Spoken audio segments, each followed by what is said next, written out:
श्री वाहिगुरु साहिब जी।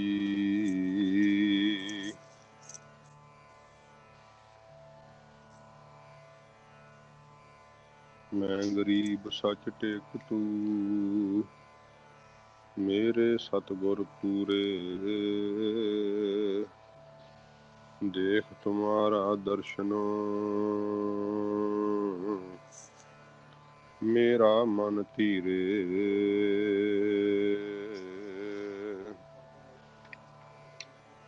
सच हुक्म तुम्हारा तख्त निवासी,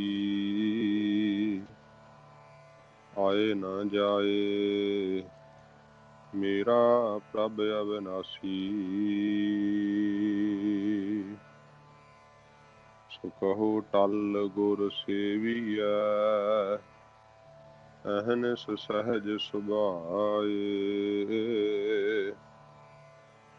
दर्शन परसै गुरु कै, जन्म मरण दुख जाए। दर्शन परसै गुरु कै, जन्म मरण दुख जाए।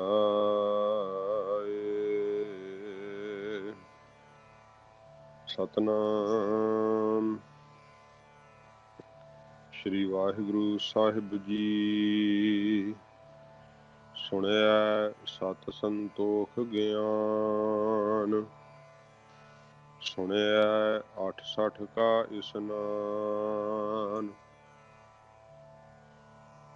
सुनिया सत संतोख ज्ञान, सुनिया 68 का स्नान। सुनिया पढ़ पढ़ पावै मान, सुनिया लागै सहज ध्यान। नानक भगता सदा विगास, सुनिया दुख पाप का नाश। नानक भगता सदा विगास, सुनिया दुख पाप का नाश।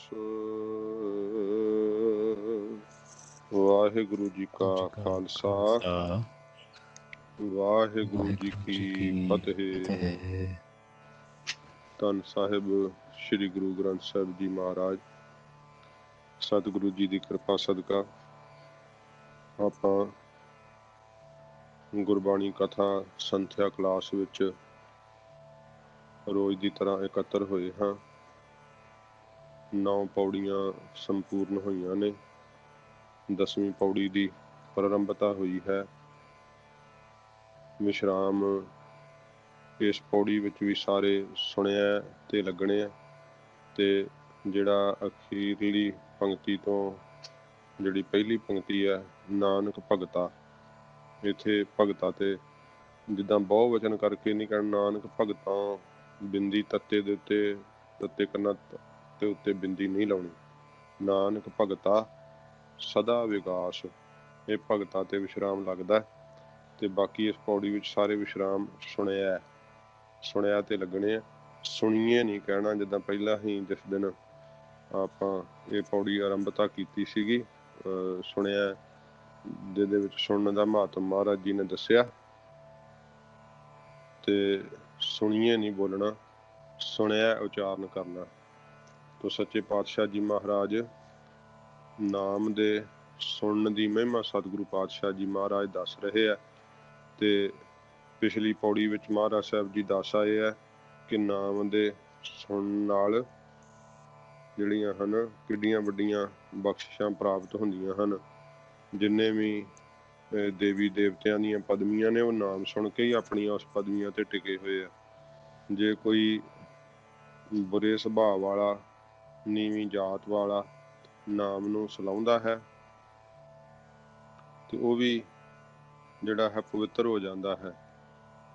ਮੁੱਖ ਦੇ ਤੋਂ ਸਲਾਹੁਣੇ ਕਰਕੇ ਉਹਨੂੰ ਵੀ ਜਿਹੜੀ ਹੈ ਸੰਸਾਰ ਦੇ ਅੰਦਰ ਬਹੁਤ ਵੱਡਾ ਮਾਣ ਤੇ ਇੱਜ਼ਤ ਪ੍ਰਾਪਤ ਹੁੰਦੀ ਹੈ। ਵਾਹਿਗੁਰੂ ਜੀ ਦੇ ਨਾਮ ਨੂੰ ਸੁਣਨੇ ਕਰਕੇ ਜਿਹੜੇ ਮੰਦੀ ਮਤ ਵਾਲੇ ਆ ਉਹਨਾਂ ਨੂੰ ਸਿਫਤ ਸਲਾਹ ਕਰਨ ਦੀ ਦਾਤ ਪ੍ਰਾਪਤ ਹੋ ਜਾਂਦੀ ਹੈ।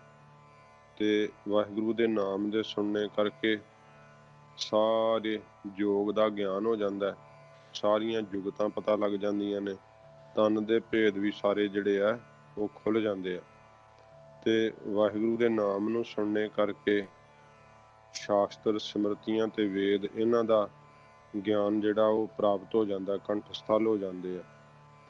ਫਿਰ ਵਾਹਿਗੁਰੂ ਦੇ ਨਾਮ ਨੂੰ ਸੁਣ ਕਰਕੇ ਹੀ ਜਿਹੜੇ ਵਿਆਸ ਜੀ ਆਦਿਕ ਹੋਏ ਆ, ਉਹਨਾਂ ਨੇ ਨਾਮ ਦੀ ਮਹਿਮਾ ਸੁਣ ਕੇ ਹੀ ਵੇਦਾਂ ਆਦਿਕ ਦੀ ਜਿਹੜੀ ਆ ਉਹ ਰਚਨਾ ਕੀਤੀ, ਸ਼ਾਸਤਰਾਂ ਦੀ ਰਚਨਾ ਕੀਤੀ। ਮਹਾਰਾਜ ਜੀ ਇਸ ਪ੍ਰਕਾਰ ਕਹਿੰਦੇ ਆ, ਇਸ ਨਾਮ ਕਰਕੇ ਹੀ ਭਗਤਾਂ ਨੂੰ ਸਦਾ ਵਿਗਾਸ ਖੇੜਾ ਰਹਿੰਦਾ ਹੈ। ਤੇ ਨਾਮ ਦੇ ਸੁਣਨੇ ਕਰਕੇ ਮਹਾਰਾਜ ਨੇ ਕਿਹਾ ਸਾਰੇ ਦੁੱਖਾਂ ਤੇ ਪਾਪਾਂ ਦਾ ਸਿੱਧੋ ਨਾਸ਼ ਹੋ ਜਾਂਦਾ ਹੈ। ਨਾਮ ਦੇ ਸੁਣਨ ਦੀ ਮਹਿਮਾ ਸੱਚੇ ਪਾਤਸ਼ਾਹ ਜੀ ਮਹਾਰਾਜ ਦੱਸਦੇ ਆ। ਹੁਣ ਮਹਾਰਾਜ ਸਾਹਿਬ ਜੀ 10ਵੀਂ ਪੌੜੀ 'ਚ ਬਖਸ਼ਿਸ਼ ਕਰ ਰਹੇ ਆ, ਸੁਣਿਆ ਸਤ ਸੰਤੋਖ ਗਿਆਨ। ਸੱਚੇ ਪਾਤਸ਼ਾਹ ਜੀ ਮਹਾਰਾਜ ਨੇ ਫਰਮਾਇਆ ਵਾਹਿਗੁਰੂ ਦੇ ਨਾਮ ਦੇ ਸੁਣਨੇ ਕਰਕੇ ਜਿਹੜਾ ਹੈ ਸੱਚ ਬੋਲਣ ਦੀ ਜਿਹੜੀ ਹੈ ਨਾ ਸ਼ਕਤੀ ਉਹ ਪ੍ਰਾਪਤ ਹੁੰਦੀ ਹੈ।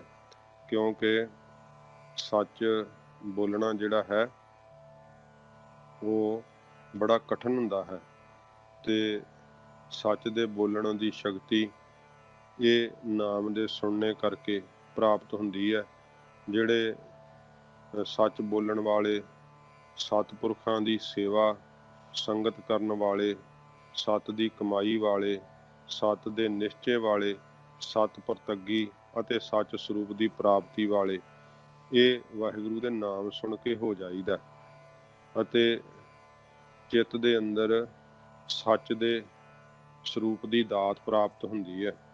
ਮਹਾਰਾਜ ਸੱਚੇ ਪਾਤਸ਼ਾਹ ਜੀ ਕਹਿੰਦੇ ਨਾਮ ਦੇ ਸੁਣਨ ਕਰਕੇ ਜੀਵ ਵੀ ਸਤ ਸਰੂਪ ਹੋ ਜਾਂਦਾ ਹੈ। ਫਿਰ ਇੱਕ ਗਿਣਿਆ ਜਾਂਦਾ ਨਾ ਜਤ ਤੇ ਸਤ। ਜਤ ਮਰਦ ਵਾਸਤੇ ਹੁੰਦਾ, ਸਤ ਇਸਤਰੀ ਵਾਸਤੇ ਹੁੰਦਾ ਹੈ। ਸੱਚੇ ਪਾਤਸ਼ਾਹ ਜੀ ਮਹਾਰਾਜ ਕਹਿੰਦੇ ਆ ਜਿਹੜਾ ਉੱਚਾ ਆਚਰਣ ਹੋ ਰਹਿਣਾ ਨਾ, ਸਤ ਰੱਖਣਾ, ਇਹ ਵੀ ਵਾਹਿਗੁਰੂ ਦੇ ਨਾਮ ਤੇ ਸੁਣਨੇ ਕਰਕੇ ਜਿਹੜਾ ਨਾ ਉਹ ਸਤ ਦੇ ਰੱਖਣ ਦੀ ਜਿਹੜੀ ਹੈ ਦਾਤ ਉਹ ਪ੍ਰਾਪਤ ਹੁੰਦੀ ਹੈ। ਤੇ ਸਤਿਗੁਰੂ ਮਹਾਰਾਜ ਸੱਚੇ ਪਾਤਸ਼ਾਹ ਜੀ ਕਹਿੰਦੇ ਨੇ ਫਿਰ ਜਿਹੜਾ ਹਿਰਦੇ ਦੇ ਅੰਦਰ ਸੰਤੋਖ ਹੋਣਾ, ਇਹ ਵੀ ਨਾਮ ਦੇ ਸੁਣਨ ਕਰਕੇ ਚਿੱਤ ਸੰਤੋਖੀ ਹੋ ਜਾਂਦਾ। ਨਹੀਂ ਤੇ ਜਿਹੜਾ ਚਿੱਤ ਹੈ ਇਹ ਲੋਭੀ ਰਹਿੰਦਾ ਹੈ। ਲੋਭ ਦੇ ਕਰਕੇ ਜੀਵ ਨੂੰ ਜਿਹੜਾ ਕਈ ਤਰ੍ਹਾਂ ਦੇ ਦੁੱਖ ਤੇ ਕਸ਼ਟ ਸਹਾਰਨੇ ਪੈਂਦੇ ਆ। ਸੱਚੇ ਪਾਤਸ਼ਾਹ ਜੀ ਮਹਾਰਾਜ ਨੇ ਕਿਹਾ ਨਾਮ ਦੇ ਸੁਣਨੇ ਕਰਕੇ ਹਿਰਦੇ ਦੇ ਅੰਦਰ ਸੰਤੋਖ ਪ੍ਰਾਪਤ ਹੋ ਜਾਂਦਾ ਹੈ। ਫਿਰ ਉਹ ਸੰਤੋਖੀ ਹੋਏ ਫਰਮਾਉਂਦੇ ਆ, ਜੇ ਤੂੰ ਦੇਹ ਜੋ ਤੂੰ ਦੇਹ ਤਹੀ ਇਹੋ ਤ੍ਰਿਪਤ ਹੈ, ਆਨ ਨ ਕਤਹੁ ਧਾਵਉ। ਮਹਾਰਾਜ ਜੋ ਤੁਸੀਂ ਪਰਰਬਤ ਦੇ ਮੁਤਾਬਕ ਦਿੰਦੇ ਹੋ ਉਹਨੂੰ ਹੀ ਪਾ ਕਰਕੇ ਮੇਰਾ ਮਨ ਤ੍ਰਿਪਤ ਹੈ। ਹੋਰ ਕਿਸੇ ਪਾਸੇ ਮੇਰਾ ਮਨ ਜਿਹੜਾ ਨਾ ਉਹ ਨਹੀਂ ਦੌੜਦਾ। ਜੇ ਭੁੱਖ ਦੇਹ ਤਾਂ ਇਤ ਹੀ ਰਾਜਾ, ਦੁੱਖ ਵਿੱਚ ਸੂਖ ਮਨਾਈ। ਉਦੋਂ ਇਹੋ ਜਿਹਾ ਸੰਤੋਖ ਆ ਜਾਂਦਾ ਹੈ ਕਿ ਕਿਸੇ ਪ੍ਰਕਾਰ ਵੀ ਜਿਹੜਾ ਕਿਸੇ ਚੀਜ਼ ਦੀ ਚੇਸ਼ਟਾ ਨਹੀਂ ਰਹਿੰਦੀ। ਜਿਹੜਾ ਹੈ ਉਹ ਇਹ ਨਹੀਂ ਮਨ ਇੱਛਾ ਕਰਦਾ ਕਿ ਮੈਂ ਦੂਜੇ ਦਾ ਪਦਾਰਥ ਜਿਹੜਾ ਉਹ ਪ੍ਰਾਪਤ ਕਰਾਂ। ਜੋ ਆਪਣੀ ਪਰਰਬਤ ਦੇ ਵਿੱਚ ਆ ਉੱਥੇ ਜਥਾ ਲਾਭ ਤਥਾ ਸੰਤੁਸ਼ਟ। ਇਹ ਦਾਤ ਜਿਹੜੀ ਹੈ ਨਾ ਵਾਹਿਗੁਰੂ ਦੇ ਨਾਮ ਦੇ ਸੁਣਨੇ ਕਰਕੇ ਸੱਚੇ ਪਾਤਸ਼ਾਹ ਜੀ ਮਹਾਰਾਜ ਕਹਿੰਦੇ ਪ੍ਰਾਪਤ ਹੁੰਦੀ ਹੈ। ਫਿਰ ਹਜ਼ੂਰ ਕਹਿੰਦੇ ਜਿਹੜਾ ਗਿਆਨ ਹੈ ਇਹ ਵੀ ਨਾਮ ਦੇ ਸੁਣਨੇ ਕਰਕੇ ਗਿਆਨ ਦੀ ਜਿਹੜੀ ਹੈ ਨਾ ਬ੍ਰਹਮ ਗਿਆਨ ਦੀ ਦਾਤ ਪ੍ਰਾਪਤ ਹੁੰਦੀ ਹੈ। ਉਪਦੇਸ਼ ਨੂੰ ਜੇ ਸੁਣਿਆ ਜਾਵੇ, ਕੀਰਤਨ ਬਾਣੀ ਦਾ ਕੰਨਾਂ ਨਾਲ ਸੁਣਿਆ ਜਾਵੇ ਤਾਂ ਇਹੋ ਜਿਹਾ ਗਿਆਨ ਅੰਦਰ ਸੰਪੂਰਨ ਹੁੰਦਾ ਹੈ ਕਿ ਸਰਵਣ ਤੋਂ ਅੱਗੇ ਮੰਨਣ, ਮੰਨਣ ਤੋਂ ਅੱਗੇ ਜਿਹੜਾ ਹੈ ਉਹ ਜਿਹੜੀ ਕਮਾਈ ਜਿਹਨੂੰ ਨਿਧਿਆਸਨ ਕਹਿੰਦੇ ਆ। ਤੇ ਜਦੋਂ ਇਹ ਕਮਾਈ ਕੀਤੀ ਫਿਰ ਗਿਆਨ ਪ੍ਰਗਟ ਹੋ ਜਾਂਦਾ ਹੈ। ਵਾਹਿਗੁਰੂ ਜੀ ਦੇ ਨਾਮ ਨੂੰ ਸੁਣਨੇ ਕਰਕੇ ਗਿਆਨ ਦੀ ਅੰਦਰ ਜਿਹੜੀ ਹੈ ਨਾ ਉਹ ਰੌਸ਼ਨੀ ਉਹ ਪ੍ਰਗਟ ਹੋ ਜਾਂਦੀ ਹੈ, ਜਿਸ ਨੂੰ ਪ੍ਰਾਪਤ ਕਰਨ ਵਾਸਤੇ ਗਿਆਨ ਜਿਹੜਾ ਹੈ ਉਹ ਦੁਨੀਆ ਦੇ ਅੰਦਰ ਵੀ ਗਿਆਨ ਪ੍ਰਾਪਤ ਕਰਨ ਨੂੰ ਕਿੰਨੇ ਜਿਹੜੇ ਆ ਉਹ ਜੀਵ ਯਤਨ ਕਰਦੇ ਆ। ਜੇ ਦੁਨਿਆਵੀ ਗਿਆਨ ਹੈ, ਸਕੂਲੀ ਪੜ੍ਹਾਈ ਹੈ ਜਾਂ ਕਿੱਦਾਂ, ਉਹਨੂੰ ਪ੍ਰਾਪਤ ਕਰਨ ਲਈ ਕਿੰਨਾ ਸਮਾਂ ਲੱਗਦਾ ਹੈ, ਕਿੰਨੀ ਮਿਹਨਤ ਕਰਨੀ ਪੈਂਦੀ ਹੈ। ਤੇ ਅਧਿਆਤਮਕ ਗਿਆਨ ਨੂੰ ਪ੍ਰਾਪਤ ਕਰਨ ਲੱਗਿਆਂ ਕਿੰਨਾ ਜਿਹੜਾ ਹੈ ਪਹਿਲਿਆਂ ਸਮਿਆਂ 'ਚ ਰਿਸ਼ੀ ਮੁਨੀਆਂ ਕੋਲ ਜਿਹੜਾ ਸੀ ਰਹਿ ਕੇ ਆਸ਼ਰਮਾਂ ਵਿੱਚ ਪੜ੍ਹਨਾ, ਜਪ ਤਪ ਕਰਨਾ, ਵਿੱਦਿਆ ਪ੍ਰਾਪਤ ਕਰਨੀ, ਬ੍ਰਹਮ ਵਿੱਦਿਆ ਪੜ੍ਹਨੀ, ਫਿਰ ਜਿਹੜਾ ਹੈ ਜੁਗਤੀਆਂ ਪ੍ਰਾਪਤ ਹੋਣੀਆਂ, ਫਿਰ ਗਿਆਨ ਹੋਣਾ। ਪਰ ਸਤਿਗੁਰੂ ਜੀ ਕਹਿੰਦੇ ਜਦੋਂ ਨਾਮ ਦਾ ਪ੍ਰਸਾਦ ਪੂਰੇ ਗੁਰੂ ਜੀ ਤੋਂ ਲੈ ਕੇ ਨਾਮ ਨੂੰ ਕੰਨਾਂ ਨਾਲ ਸੁਣਿਆ, ਨਾਮ ਦੇ ਸੁਣਨ ਨਾਲ ਹੀ ਸੱਚੇ ਪਾਤਸ਼ਾਹ ਜੀ ਮਹਾਰਾਜ ਕਹਿੰਦੇ ਆ ਗਿਆਨ ਦੀ ਜਿਹੜੀ ਦਾਤ ਹੈ ਨਾ ਉਹ ਪ੍ਰਾਪਤ ਹੋਵੇਗੀ। ਗਿਆਨ ਅੰਦਰ ਜਿਹੜਾ ਨਾ ਉਹ ਸੰਪੂਰਨ ਹੋਵੇਗਾ। ਜਿੰਨੇ ਜਿੰਨੇ ਵੀ ਵੱਡੇ ਕੋਈ ਰਿਸ਼ੀ ਮੁਨੀ ਹੋਏ ਆ, ਸਭ ਨੂੰ ਮਹਾਰਾਜ ਨੇ ਕਿਹਾ ਨਾਮ ਦੇ ਸੁਣਨੇ ਕਰਕੇ ਸਿੱਧੋ ਗਿਆਨ ਦੀ ਦਾਤ ਜਿਹੜੀ ਆ ਪ੍ਰਾਪਤ ਹੁੰਦੀ ਹੈ। ਵਾਹਿਗੁਰੂ ਦੇ ਨਾਮ ਦੇ ਸੁਣਨੇ ਕਰਕੇ ਸਤ ਸਰੂਪ ਦੀ ਦਾਤ ਪ੍ਰਾਪਤ ਹੁੰਦੀ ਹੈ, ਸਤ ਵਿੱਚ ਸਮਾ ਜਾਈਦਾ ਹੈ ਤੇ ਸਤ ਪ੍ਰਤੱਗੀ ਹੋਣ ਦੀ ਦਾਤ ਪ੍ਰਾਪਤ ਹੁੰਦੀ ਹੈ। ਝੂਠ ਬੋਲਣ ਤੋਂ ਜੀਵ ਛੁੱਟ ਜਾਂਦਾ ਹੈ, ਫਿਰ ਸਤ ਆਚਰਣ ਉੱਚਾ ਰੱਖਣ ਦੀ ਦਾਤ ਪ੍ਰਾਪਤ ਹੁੰਦੀ ਹੈ।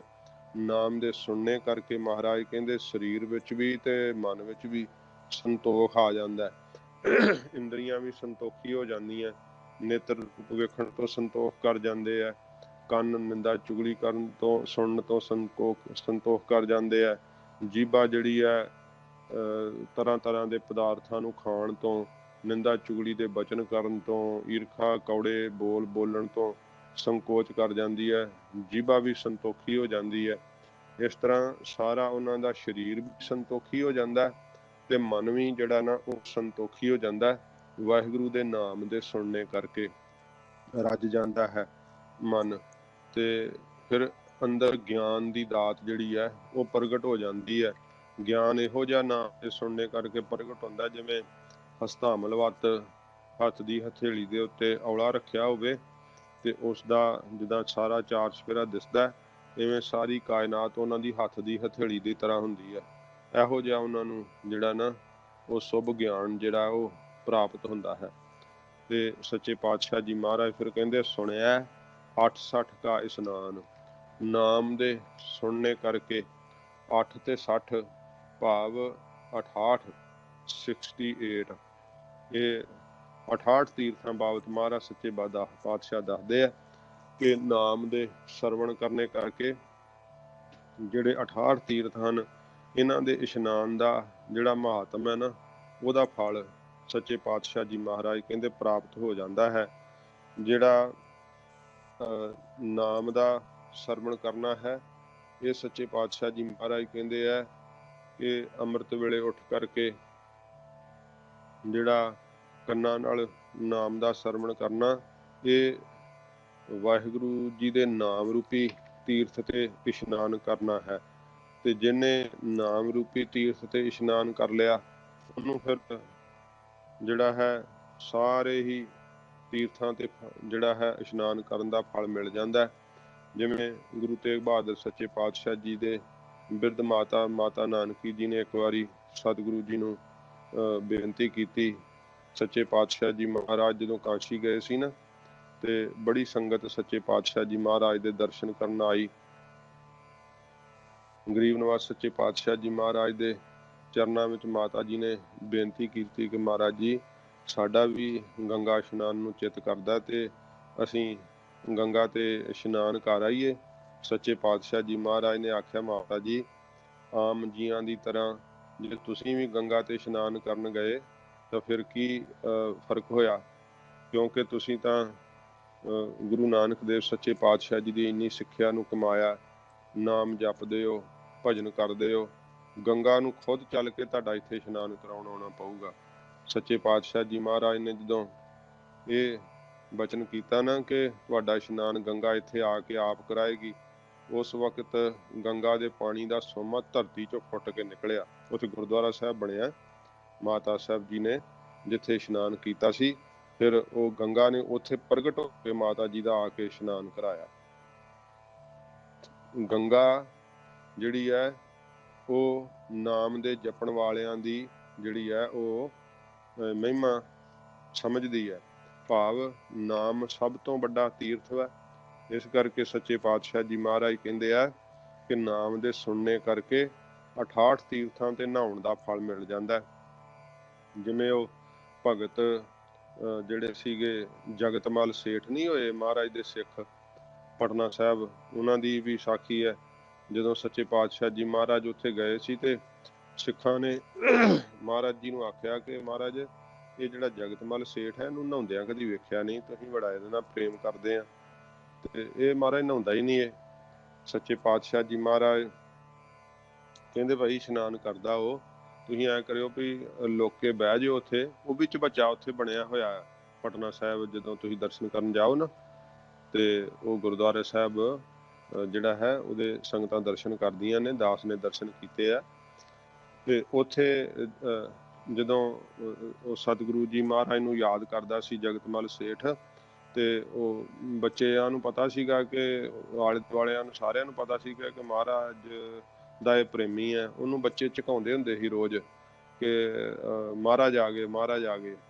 ਤੇ ਉਹ ਜਦੋਂ ਦਰਵਾਜ਼ਾ ਲਾ ਕੇ ਵੇਖਦਾ ਹੁੰਦਾ ਸੀ ਤੇ ਅੱਗੇ ਤਾਂ ਫਿਰ ਕੋਈ ਨਹੀਂ ਸੀ ਹੁੰਦਾ, ਤੇ ਉਹਨੂੰ ਬੱਚੇ ਤਕਰੀਬਨ ਦੂਜੇ ਤੀਜੇ ਦਿਨ ਉਹਨੂੰ ਮਖੌਲ ਉਡਾਉਣਾ ਉਹਦਾ, ਤੇ ਇਉਂ ਫਿਰ ਉਹਨੂੰ ਪਤਾ ਲੱਗ ਗਿਆ ਵੀ ਇਹ ਬੱਚੇ ਮਖੌਲ ਹੀ ਕਰਦੇ ਆ। ਤੇ ਉਹਨੂੰ ਕਈ ਵਾਰੀ ਦਰਵਾਜ਼ਾ ਲਾਉਣਾ, ਕਈ ਵਾਰੀ ਨਾ ਲਾਉਣਾ, ਤੇ ਜਦੋਂ ਵੀ ਲਾਉਣਾ ਬੇਬਲਤਾ ਨਾਲ ਵੇਖਣਾ, ਪਰ ਮਹਾਰਾਜ ਤੇ ਹੁੰਦੇ ਨਹੀਂ, ਉਹ ਮਖੌਲ ਕਰਦੇ ਹੁੰਦੇ ਸੀ। ਤੇ ਇੱਕ ਦਿਨ ਫਿਰ ਸੱਚੀ ਮੁੱਚੀ ਮਹਾਰਾਜ ਆ ਗਏ, ਗੁਰੂ ਤੇਗ ਬਹਾਦਰ ਸਾਹਿਬ ਜੀ ਮਹਾਰਾਜ।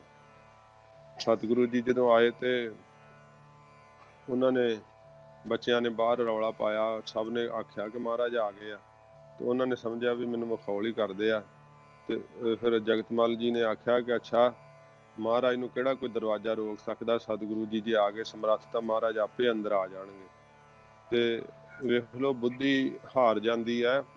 ਉਹ ਰੌਸ਼ਨਦਾਨ ਅਜੇ ਹੈ ਉਸ ਜਗ੍ਹਾ ਦਾ ਰੱਖਿਆ ਜਿੱਥੇ ਜਗਤਮਲ ਸੇਠ ਜੀ ਭਜਨ ਕਰਦੇ ਹੁੰਦੇ ਸੀ, ਤੇ ਉਹ ਛੋਟਾ ਜਿਹਾ ਰੌਸ਼ਨਦਾਨ ਹੈ। ਤਾਂ ਮੈਨੂੰ ਵਿੱਚ ਆਵਾਜ਼ ਆਉਂਦੀ ਹੈ ਤੇ ਉਹ ਆਵਾਜ਼ ਤੇ ਕਿਰਪਾ ਕਰਕੇ ਬੰਦ ਕਰ ਦਿਓ।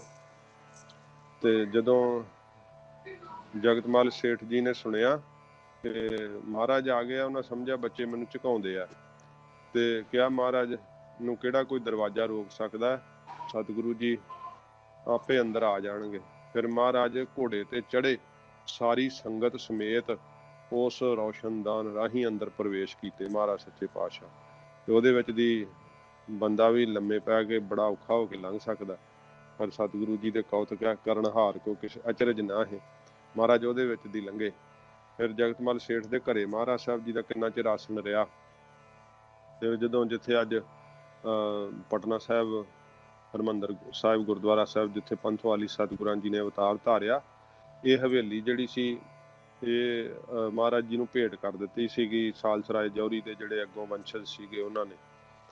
ਤੇ ਮਹਾਰਾਜ ਸੱਚੇ ਪਾਤਸ਼ਾਹ ਜੀ ਨੂੰ ਫਿਰ ਇੱਥੇ ਜਦੋਂ ਗੁਰੂ ਸਾਹਿਬ ਆਏ ਤੇ ਉਦੋਂ ਮਹਾਰਾਜ ਜੀ ਨੂੰ ਆਖਿਆ ਕਿ ਜਗਤਮਲ ਸੇਠ ਜਿਹੜਾ ਇਸ਼ਨਾਨ ਨਹੀਂ ਕਰਦਾ। ਇਹ ਸੱਚੇ ਪਾਤਸ਼ਾਹ ਜੀ ਮਹਾਰਾਜ ਨੇ ਫਿਰ ਕਿਹਾ ਵੀ ਦੋ ਸਿੱਖਾਂ ਨੂੰ ਵੀ ਤੁਸੀਂ ਲੋਕੇ ਵੇਖਿਓ ਤੇ ਤੁਸੀਂ ਫਿਰ ਸਾਨੂੰ ਆ ਕੇ ਦੱਸਿਓ। ਉਹ ਇਉਂ ਲੋਕੇ ਜਦੋਂ ਵਹਿੰਦੇ ਰਹੇ ਤੇ ਜਿੱਥੇ ਉਹ ਝਬੱਚਾ ਬਣਿਆ ਅੱਜ ਵੀ, ਤੇ ਉੱਥੇ ਜਦੋਂ ਪਹਿਰ ਰਾਤ ਹੋਈ ਨਾ, ਅੰਮ੍ਰਿਤ ਵੇਲੇ ਦਾ ਸਮਾਂ ਹੋਇਆ, ਇੱਕ ਉਹਨਾਂ ਕੀ ਵੇਖਿਆ, ਇੱਕ ਗਊ ਆਈ ਆ ਚੱਲ ਕਰਕੇ ਜਗਤਮਲ ਜੀ ਦੇ ਘਰ, ਤੇ ਉਹਨੇ ਆਪਣੇ ਮੂੰਹ ਚੋਂ ਪਾਣੀ ਕੱਢਿਆ ਤੇ ਸਾਰਾ ਝਬੱਚਾ ਭਰ ਦਿੱਤਾ। ਤੇ ਜਗਤਮਲ ਜੀ ਨੇ ਇਸ਼ਨਾਨ ਕੀਤਾ ਤੇ ਗਊ ਫਿਰ ਵਾਪਸ ਚਲ ਗਈ। ਗੰਗਾ ਦਾ ਰੂਪ ਧਾਰ ਕੇ ਨਾ, ਗੰਗਾ ਜਿਹੜੀ ਗਊ ਦਾ ਰੂਪ ਧਾਰ ਕੇ ਉਹ ਜਗਤਮਲ ਸੇਠ ਜੀ ਦਾ ਰੋਜ਼ ਇਸ਼ਨਾਨ ਕਰਾਉਣ ਆਉਂਦੀ ਸੀ। ਇਹਦਾ ਮਤਲਬ ਫਿਰ ਵਾਹਿਗੁਰੂ ਦਾ ਨਾਮ ਵੱਡਾ ਹੋਇਆ ਨਾ ਤੀਰਥਾਂ ਨਾਲੋਂ। ਤੀਰਥ ਵੀ ਨਾਮ ਦੇ ਅੱਗੇ ਜਿਹੜੇ ਆ ਉਹ ਨਾਮ ਦੇ ਜਪਣ ਵਾਲਿਆਂ ਨੂੰ ਪਰਸਣ ਆਉਂਦੇ ਆ। ਇਸੇ ਕਰਕੇ ਕਬੀਰ ਸਾਹਿਬ ਨੇ ਕਿਹਾ, ਕਹਿ ਕਬੀਰ ਹੋ ਭਇਆ ਉਦਾਸ, ਤੀਰਥ ਵੱਡਾ ਇਹ ਹਰ ਕਾ ਦਾਸ। ਕਹਿੰਦੇ ਤੀਰਥ ਵੱਡਾ ਹੁੰਦਾ ਕਿ ਹਰੀ ਦਾ ਦਾਸ ਵੱਡਾ ਹੁੰਦਾ? ਫਿਰ ਕਹਿੰਦੇ ਹਰੀ ਦਾ ਦਾਸ ਹੀ ਜਿਹੜਾ ਨਾ ਉਹ ਵੱਡਾ ਹੁੰਦਾ ਹੈ। ਨਾਮ ਦੇ ਤੁੱਲ ਕੁਛ ਵੀ ਨਹੀਂ, ਨਾਮ ਦੇ ਬਰਾਬਰ ਕੁਛ ਵੀ ਨਹੀਂ। ਇਸ ਕਰਕੇ ਸੱਚੇ ਪਾਤਸ਼ਾਹ ਜੀ ਮਹਾਰਾਜ ਨੇ ਕਿਹਾ, ਸੁਣਿਆ 68 ਕਾ ਇਸਨਾਨ।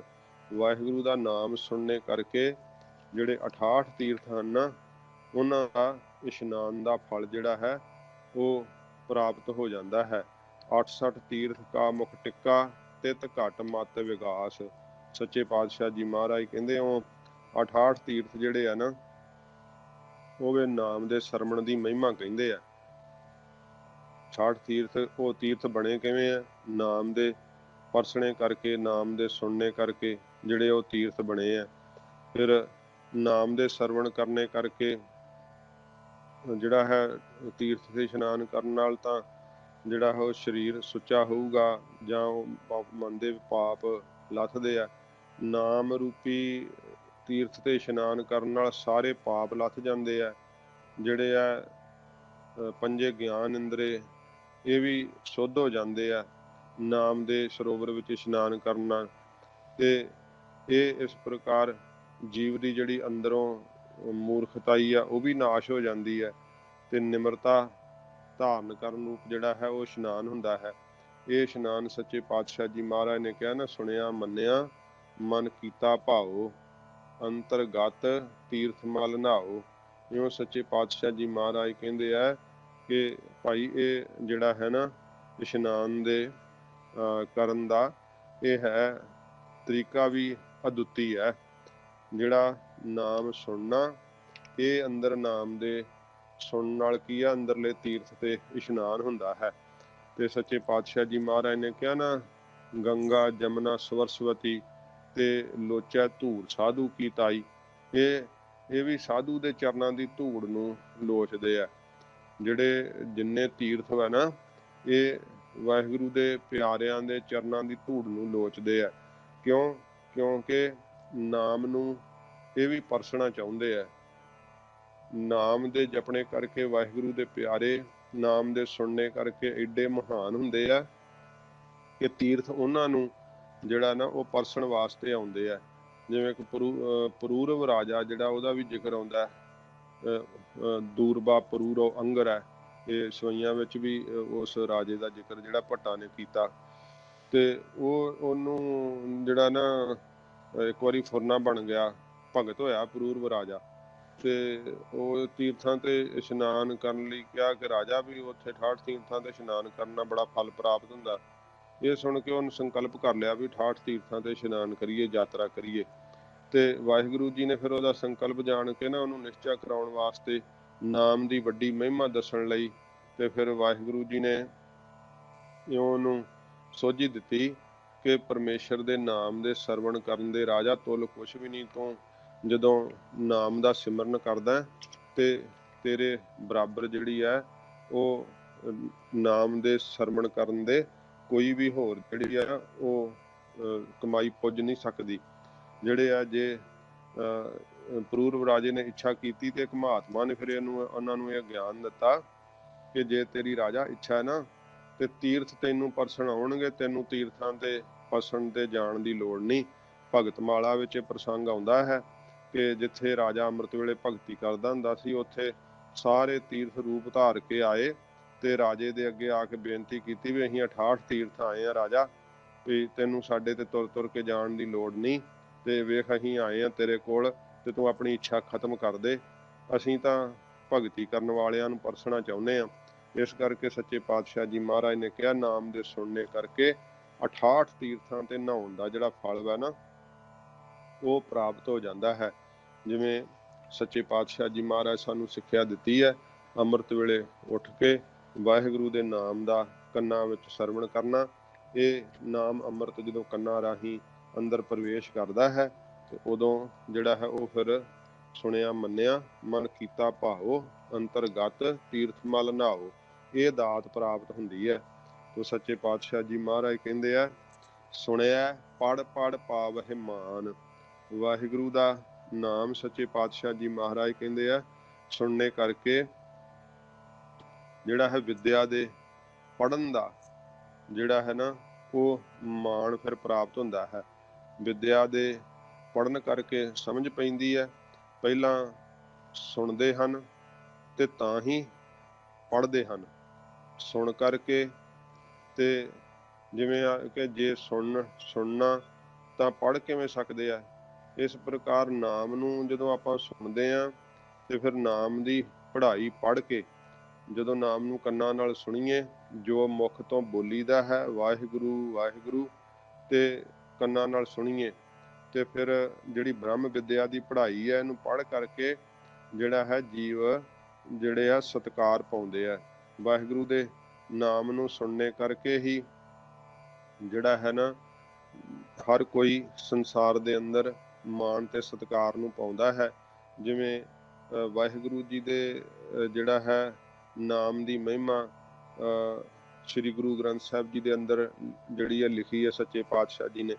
ਤੇ ਜਦੋਂ ਨਾਮ ਦੀ ਮਹਿਮਾ ਨੂੰ ਪਹਿਲਾਂ ਸੁਣਦੇ ਆ ਕਿ ਗੁਰੂ ਗ੍ਰੰਥ ਸਾਹਿਬ ਜੀ ਦੇ ਅੰਦਰ ਨਾਮ ਦੀ ਵੱਡੀ ਮਹਿਮਾ ਲਿਖੀ ਹੈ, ਫਿਰ ਜਦੋਂ ਸ੍ਰੀ ਗੁਰੂ ਗ੍ਰੰਥ ਸਾਹਿਬ ਜੀ ਦੀ ਬਾਣੀ ਪੜ੍ਹਦੇ ਆ ਤੇ ਮਨ ਕਰਕੇ ਪੜ੍ਹਦੇ ਆ, ਫਿਰ ਬਾਣੀ ਕਰਕੇ ਮੁਖ ਤੋਂ ਪੜ੍ਹਦੇ ਆ, ਤੇ ਜਦੋਂ ਪੜ੍ਹਦੇ ਆ ਤੇ ਪੜ੍ਹ ਕੇ ਫਿਰ ਕੀ ਹੁੰਦਾ, ਸੰਸਾਰ ਵਿੱਚ ਵੀ ਮਾਣ ਪ੍ਰਾਪਤ ਹੁੰਦਾ।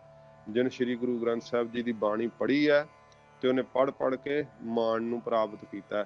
ਗੁਰੂ ਸਾਹਿਬ ਜੀ ਨੇ ਉਸ ਸਮੇਂ ਸਿੱਧਾਂ ਨੂੰ ਕਿਹਾ ਵੀ ਜਿਹੜੇ ਵਾਹਿਗੁਰੂ ਦੇ ਨਾਮ ਦੀ ਮਹਿਮਾ ਨੂੰ ਪੜ੍ਹਦੇ ਆ, ਮਨ ਕਰਕੇ ਪੜ੍ਹਦੇ ਆ ਬਾਣੀ ਕਰਕੇ, ਤੇ ਫਿਰ ਉਹ ਵਾਹਿਗੁਰੂ ਦੀ ਦਰਗਾਹ ਦੇ ਅੰਦਰ ਸਤਿਕਾਰ ਪਾਉਂਦੇ ਆ।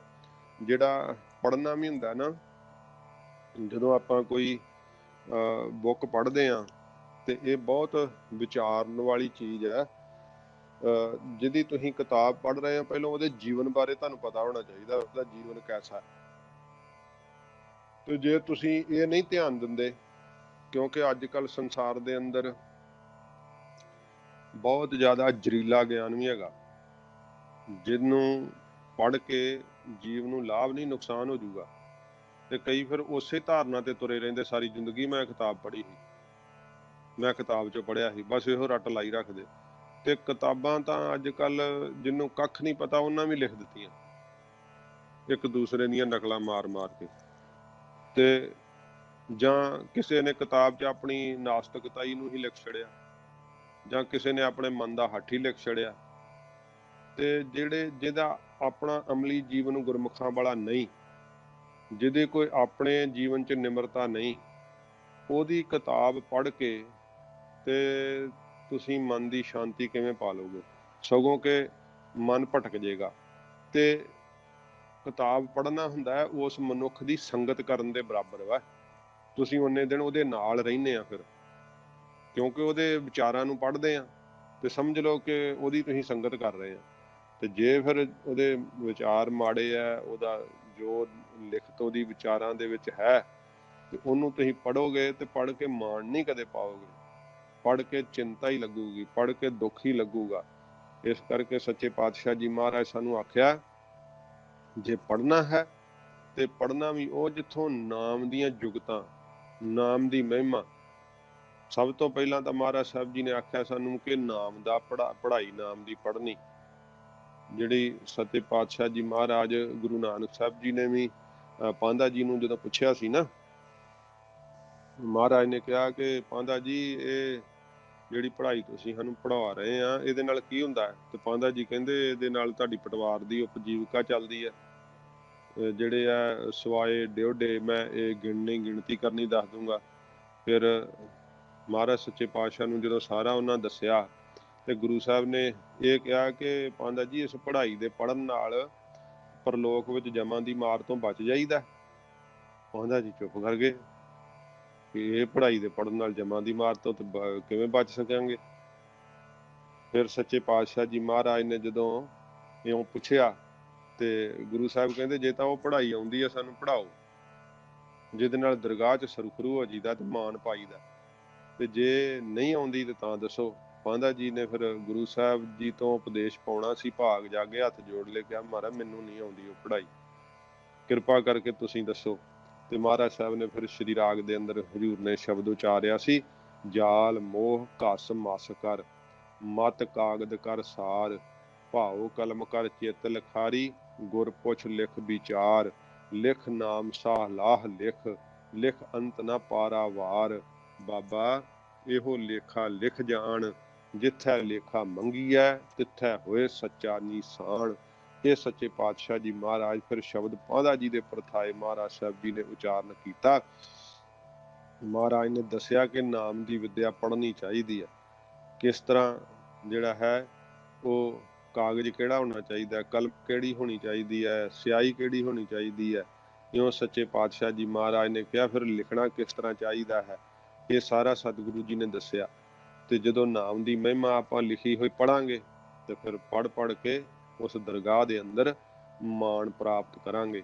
ਸੱਚੇ ਪਾਤਸ਼ਾਹ ਜੀ ਮਹਾਰਾਜ ਕਹਿੰਦੇ ਸੁਣ ਕੇ ਹੀ ਵਾਹਿਗੁਰੂ ਦੇ ਨਾਮ ਦੀ ਮਹਿਮਾ ਜਿਹੜੀ ਹੈ ਨਾ ਉਹ ਵੱਡੀ ਤੋਂ ਵੱਡੀ ਫਿਰ ਪਤਾ ਲੱਗਦੀ ਹੈ।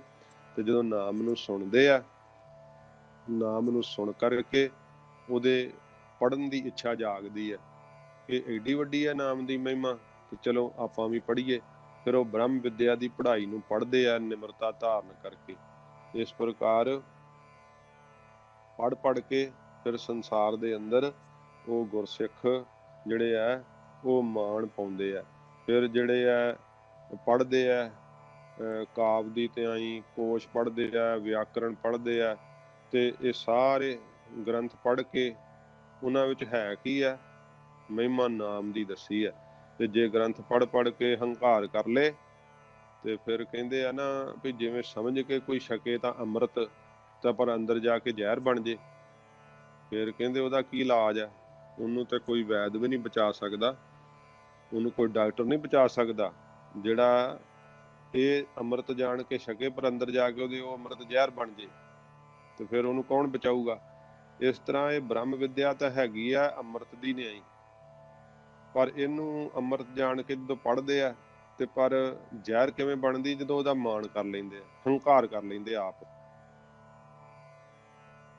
ਤੇ ਫਿਰ ਉਹਨਾਂ ਸੰਸਾਰ 'ਚ ਵੀ ਮਾਣ ਨਹੀਂ ਪਾਉਂਦੇ। ਉਹਨਾਂ ਨੂੰ ਕੋਈ ਜਿਹੜਾ ਹੈ ਨਾ ਚਿੱਤ ਨਾਲ ਪ੍ਰੇਮ ਨਹੀਂ ਕਰਦਾ, ਉਹਨਾਂ ਨੂੰ ਪਤਾ ਹੰਕਾਰੀ ਹੈ ਵੀ ਦੱਸਣ ਤੱਕ ਹੀ, ਕਿਸੇ ਨੂੰ ਸੁਣਾਉਣ ਤੱਕ ਹੀ ਹੈ, ਆਪ ਨਹੀਂ ਇਹ ਕਮਾਉਂਦੇ।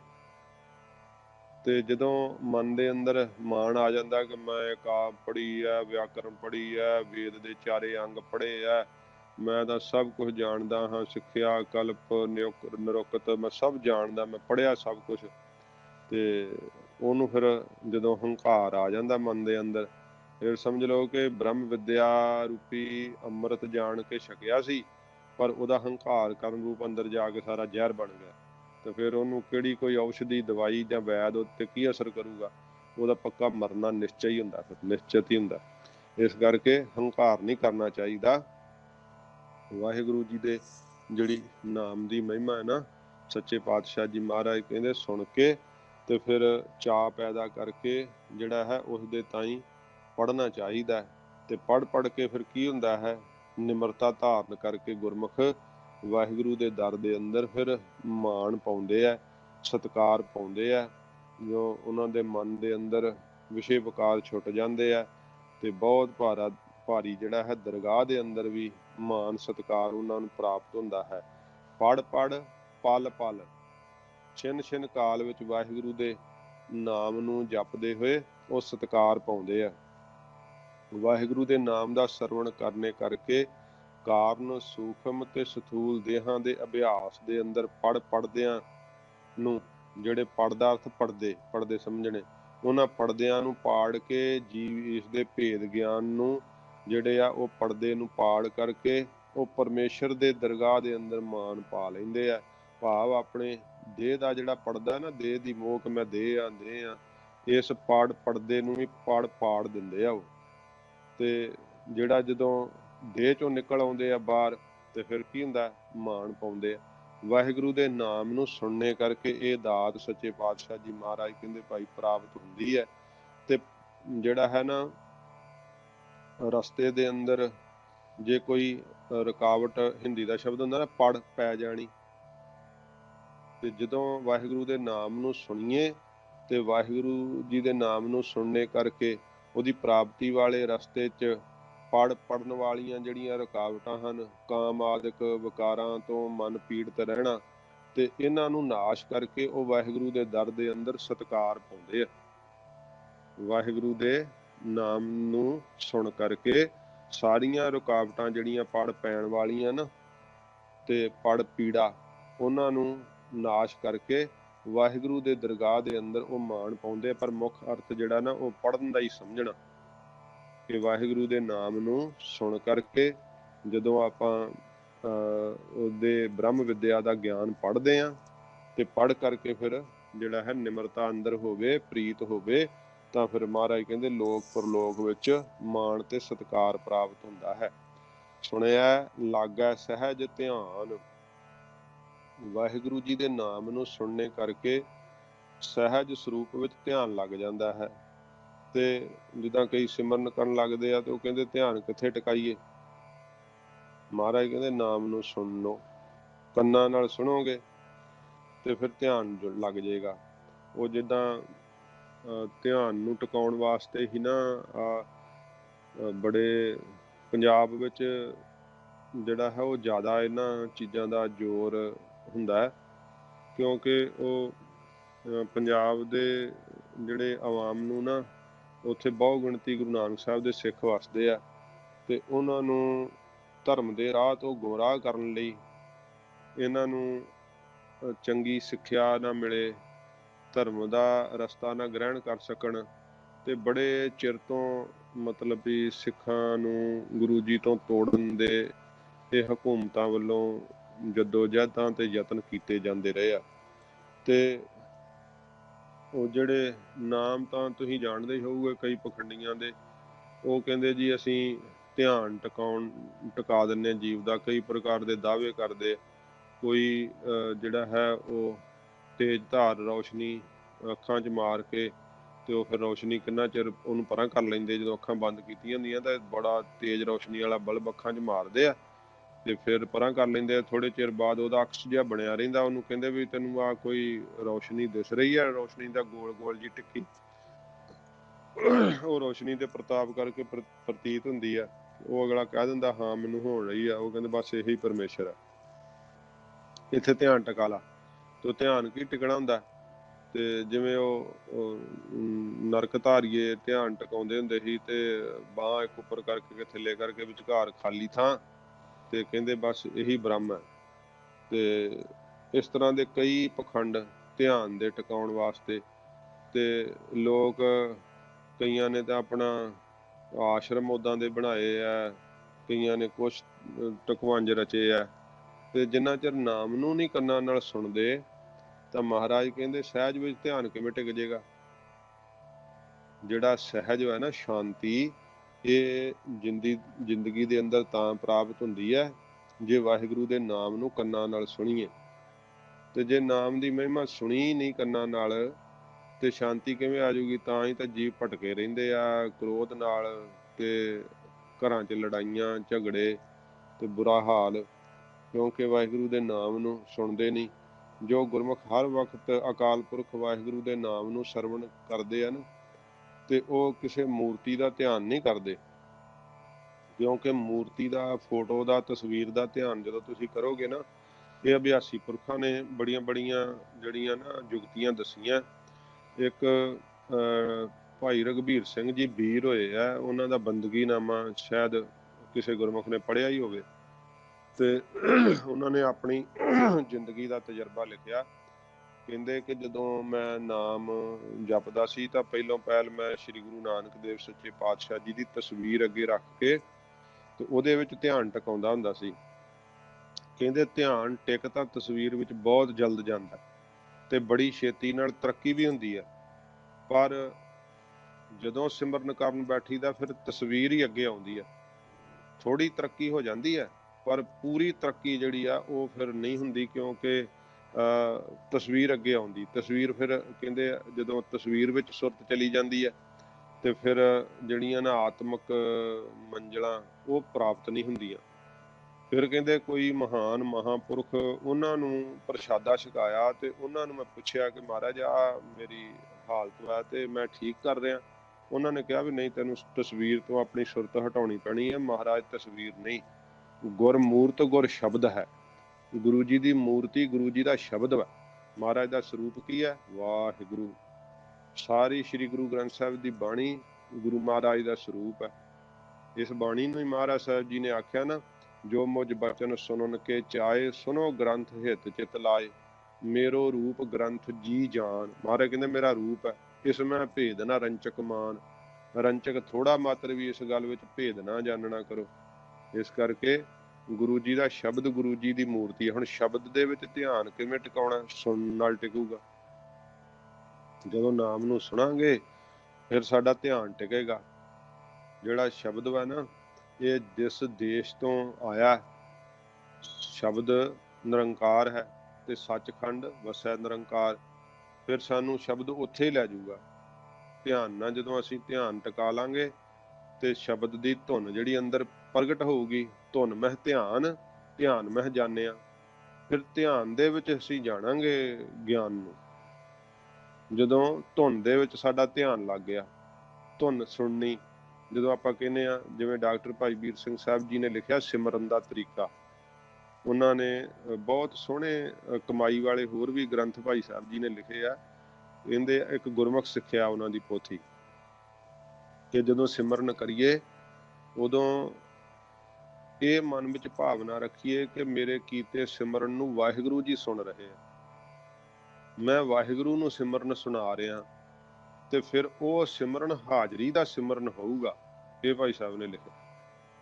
ਤੇ ਜੇ ਅਗਿਆਤ ਆਪਾਂ ਕਰਦੇ ਪਏ ਆ, ਫਿਰ ਸਾਡੀ ਜੀਭਾ ਤਾਂ ਬੋਲ ਰਹੀ ਹੈ, ਮਨ 'ਚ ਫੁਰਨੇ ਆ, ਤੇ ਖਿਆਲ ਹੋਰ ਹੀ ਥਾਵਾਂ ਤੇ ਹੋਰ ਹੀ ਭਾਵਾਂ 'ਚ ਫਿਰ ਰਹੇ ਆ, ਤੇ ਇਸ ਕਰਕੇ ਉਹ ਫਿਰ ਸਿਮਰਨ ਨਹੀਂ ਹੋਊਗਾ। ਹਾਂ, ਪਹਿਲਾਂ ਪਹਿਲ ਮਨ ਨੂੰ ਵਸ ਕਰਨਾ ਹੀ ਪੈਂਦਾ। ਧਿਆਨ ਕਿਹਦਾ ਟਿਕਦਾ? ਏਡੀ ਛੇਤੀ ਧਿਆਨ ਨਹੀਂ ਟਿਕਦਾ ਹੁੰਦਾ। ਤੇ ਜਿਹੜੇ ਆ ਦਿਖਾਵਾ ਕਰਦੇ ਆ ਜਾਂ ਦਾਵਾ ਕਰਦੇ ਧਿਆਨ ਦੇ ਟਿਕਣ ਦਾ ਜਾਂ ਟਿਕਾਉਣ ਦਾ, ਸਭ ਝੂਠ ਹੈ, ਸਭ ਫਰੇਬ ਹੈ। ਕੋਈ ਧਿਆਨ ਨਹੀਂ ਕਿਸੇ ਦਾ ਟਿਕਦਾ, ਤੇ ਲੋਕੀ ਪਖੰਡ ਦੇ ਮਗਰ ਛੇਤੀ ਲੱਗਦੇ ਆ। ਤੇ ਇੱਕ ਵਾਰੀ ਦਿੱਲੀ ਮੈਂ ਕਥਾ ਕਰਦਾ ਸੀਗਾ, ਇਸੇ ਪੰਕਤੀ ਦੇ ਉੱਤੇ ਕਥਾ ਜਿਹੜੀ ਸੀ ਉਹ ਤਕਰੀਬਨ 1 ਘੰਟਾ ਕਥਾ ਇਸ ਪੰਕਤੀ ਦੇ ਉੱਤੇ ਹੋਈ ਸੀ। ਇਹਦਾ ਵਿਸਥਾਰ ਕੀਤਾ ਸੀ। ਤੇ ਉੱਥੇ ਸੰਗਤ ਵਿੱਚ ਕੋਈ ਕਿਸੇ ਪਖੰਡੀ ਦਾ ਚੇਲਾ ਸੀ, ਤੇ ਹੈ ਉਹ ਫੌਜ ਦੇ ਵਿੱਚ ਆਰਮੀ 'ਚ ਆਫੀਸਰ ਸੀਗਾ। ਇਹ ਗ੍ਰੇਟੇ ਕੈਲਾਸ਼ ਦੇ ਅੰਦਰ ਪਹਾੜੀ ਵਾਲਾ ਗੁਰਦੁਆਰਾ ਸਾਹਿਬ ਹੈ। ਉਹ ਸਾਲ ਬਾਅਦ ਮੈਨੂੰ ਸੱਦਦੇ ਹੁੰਦੇ ਸੀ, ਉੱਥੇ ਕਥਾ ਜਪਜੀ ਸਾਹਿਬ ਦੀ ਲੜੀਵਾਰ ਮੈਂ ਕੀਤੀ ਹੈ। ਤੇ ਲਾਗੇ ਮੰਦਿਰ ਸੀਗੇ, ਤੇ ਮੰਦਿਰ ਦੇ ਵਿੱਚੋਂ ਕਈ ਪੰਡਤ ਜੀ ਵੀ ਸੁਣਨ ਵਾਸਤੇ ਆਉਂਦੇ ਸੀ, ਬੜੇ ਪਿਆਰ ਨਾਲ ਕਥਾ ਸੁਣਦੇ ਹੁੰਦੇ ਸੀ। ਤੇ ਉਹਨਾਂ ਨੇ ਇਹ ਪੰਕਤੀ ਦੇ ਅਰਥ ਸੁਣ ਕੇ ਤੇ ਫਿਰ ਮੈਨੂੰ ਆਪਣੇ ਮੁਖ ਤੋਂ ਆਪ ਕਿਹਾ ਸੀ ਕਿ ਅਸੀਂ ਬਾਬਾ ਜੀ ਭਟਕ ਗਏ ਆਪਣੇ ਜੀਵਨ 'ਚ। ਅਸੀਂ ਧਿਆਨ ਗਲਤ ਥਾਂ ਤੇ ਟਿਕਾਉਂਦੇ ਰਹੇ ਤੇ ਗਲਤ ਚੀਜ਼ ਨੂੰ ਅਸੀਂ ਫਾਲੋ ਕਰਦੇ ਰਹੇ। ਤੇ ਜਪਜੀ ਸਾਹਿਬ 'ਚ ਮਹਾਰਾਜ ਨੇ ਇੰਨਾ ਸੌਖਾ ਦੱਸਿਆ, ਪਰ ਸਾਨੂੰ ਪਤਾ ਹੀ ਨਹੀਂ। ਅਸੀਂ ਜਪਜੀ ਸਾਹਿਬ, ਉਹ ਪਖੰਡੀ ਕਹੀ ਜਾਂਦੇ ਆ, ਹਾਂ ਜਪਜੀ ਸਾਹਿਬ ਵੀ ਪੜ੍ਹ ਲਿਆ ਕਰੋ, ਪਰ ਕਿਹੜੇ ਕਿਸੇ ਨੇ ਅਰਥ ਵਾਚਣੇ, ਕਿਹੜੇ ਕਿਸੇ ਨੇ ਅਰਥ ਪੜ੍ਹਨੇ ਆ। ਤੇ ਉਹ ਜਿੱਦਾਂ ਬਾਣੀ ਆਪਾਂ ਏਦਾਂ ਪੜ੍ਹਦੇ ਆ, ਕਹਿੰਦੇ ਆ ਇੱਕ ਤੋਤਾ ਨਾ, ਇਹ ਸਮਝਣਾ ਪਹਿਲਾਂ ਪ੍ਰਮਾਣ ਦੇਣ ਲੱਗਾ, ਤੋਤਾ ਨਾ ਫੜ ਲਿਆ ਕਿਸੇ ਨੇ, ਪਿੰਜਰੇ 'ਚ ਪਾ ਲਿਆ, ਤੇ ਉਹਨੂੰ ਸਿਖਾਤਾ ਵੀ ਤੋਤਿਆ ਪੋਸਤ ਨਾ ਖਾਈ ਮਰ ਜਾਏਗਾ, ਤੋਤਿਆ ਪੋਸਤ ਨਾ ਖਾਈ ਮਰ ਜਾਏਗਾ। ਤੇ ਤੋਤਾ ਜਿਹੋ ਜਿਹਾ ਬੋਲਣਾ ਸਿਖਾ ਦੋ ਸਿੱਖ ਲੈਂਦਾ। ਉਹ ਕਿਤੇ ਪਿੰਜਰੇ 'ਚ ਉੱਡ ਗਿਆ ਤੇ ਤੋਤਿਆਂ ਦੀ ਡਾਰ 'ਚ ਰਲ ਗਿਆ ਜਾ ਕੇ। ਉਹਨੇ ਸਾਰੇ ਤੋਤਿਆਂ ਨੂੰ ਸਿਖਾਤਾ, ਸਾਰੇ ਤੋਤੇ ਸਿੱਖ ਕੇ ਕਹਿੰਦੇ ਤੋਤਿਆ ਪੋਸਤ ਨਾ ਖਾਈ ਮਰ ਜਾਏਗਾ, ਤੋਤਿਆ ਪੋਸਤ ਨਾ ਖਾਈ ਮਰ ਜਾਏਗਾ। ਤੇ ਇੱਕ ਦਿਨ ਉਹ ਸਾਰੇ ਪੋਸਤ ਦੇ ਖੇਤ ਤੇ ਜਾ ਕੇ ਬਹਿ ਗਏ, ਨਾਲੇ ਚੁੰਝਾਂ ਭਰ ਭਰ ਕੇ ਪੋਸਤ ਖਾਈ ਜਾਣ, ਨਾਲੇ ਮੂੰਹ ਤੋਂ ਬੋਲਣ ਤੋਤਿਆ ਪੋਸਤ ਨਾ ਖਾਈ ਮਰ ਜਾਏਗਾ, ਤੋਤਿਆ ਪੋਸਤ ਨਾ ਖਾਈ ਮਰ ਜਾਏਗਾ। ਇਸ ਤਰ੍ਹਾਂ ਪਰ ਖਾਈ ਜਾਣ। ਅਸੀਂ ਬਾਣੀ ਨੂੰ ਅਗਿਆਤ ਪੜ੍ਹੀ ਜਾਂਦੇ ਹਾਂ, ਤੇ ਪਰ ਜਿਸ ਮੋਹ ਮਮਤਾ ਤੋਂ ਬਾਣੀ ਛਡਾ ਰਹੀ ਹੈ, ਜਿਨ੍ਹਾਂ ਔਗਣਾ ਪਾਪਾਂ ਤੋਂ ਬਾਣੀ ਛਡਾ ਰਹੀ ਹੈ, ਜਿਹੜੇ ਨਿੱਜੀ ਜੀਵਨ ਦੇ ਅੰਦਰ ਰੋਜ਼ ਦੇ ਬੁਰੇ ਕਰਮ ਆਪਾਂ ਕਰਨ ਵਿੱਚ ਫਸੇ ਹੋਏ ਆ, ਬਾਣੀ ਵਿੱਚ ਪੜ੍ਹਦੇ ਆ ਰੋਜ਼ ਵੀ ਮਹਾਰਾਜ ਸੱਚੇ ਪਾਤਸ਼ਾਹ ਇਹਨਾਂ ਤੋਂ ਛਡਾ ਰਹੇ ਆ, ਪਰ ਉਹਦੀ ਸੋਝੀ ਨਹੀਂ। ਤੋਤੇ ਨੂੰ ਕੀ ਪਤਾ ਹੈ ਕਿ ਪੋਸਤ ਨਾ ਖਾਈ ਮਰ ਜਾਏਗਾ, ਇਹ ਇਸੇ ਪੋਸਤ ਬਾਰੇ ਆ। ਤੇ ਜਦੋਂ ਅਗਿਆਤ ਬਾਣੀ ਪੜ੍ਹੀ ਜਾਣੀ, ਪਤਾ ਹੀ ਨਹੀਂ, ਵੀ ਮਹਾਰਾਜ ਦੱਸ ਕੀ ਰਹੇ ਆ, ਗੁਰੂ ਸਾਹਿਬ ਉਪਦੇਸ਼ ਕੀ ਦੇ ਰਹੇ ਆ, ਬਾਣੀ ਸਾਨੂੰ ਸਮਝਾ ਕੀ ਰਹੀ ਹੈ। ਤੇ ਹਾਂ, ਬਾਣੀ ਦੇ ਪੜ੍ਹਨ ਦਾ ਫਲ ਜ਼ਰੂਰ ਹੈ, ਨਿਸਫਲ ਨਹੀਂ ਜਾਓਗੇ। ਮਨ ਦੀ ਵਾਸ਼ਨਾ ਸੁੱਧ ਕਰਕੇ ਜੇ ਪੜ੍ਹੀਏ ਤਾਂ ਫਿਰ ਬਹੁਤ ਵੱਡਾ ਫਲ ਮਿਲਦਾ।